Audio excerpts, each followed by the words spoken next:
సంతోషపడిపోయాడు. తర్వాత ఇవన్నీ వినపడ్డాయి. అలాగే అన్నాడు, వెళ్ళిపో అన్నాడు కదా అన్న సంతోషం. గబగబా పొలానికి పరిగెత్తుకొచ్చాడు. కటిక చీకటి, రాత్రి 7-8 అవుతోంది. తెల్లవారేటప్పటికి చిదంబరం వెళ్ళాలని కోరిక. రాత్రంతా నడిస్తే కానీ చిదంబరం వెళ్ళలేడు. అవుతుందా?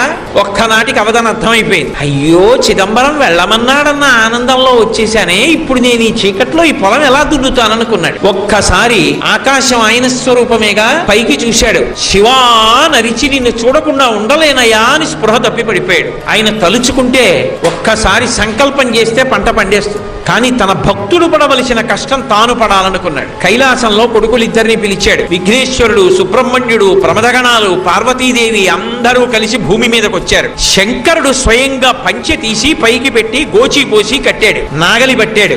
ఆయన తలుచుకుంటే ఎంతసేపు భూమి దున్నేశాడు. పార్వతీదేవి విత్తనాలు జల్లింది. విఘ్నేశ్వరుడు కలుపు తీశాడు. సుబ్రహ్మణ్యుడు కోత కోశాడు. పంటంతా పండేసింది. తీసుకెళ్లి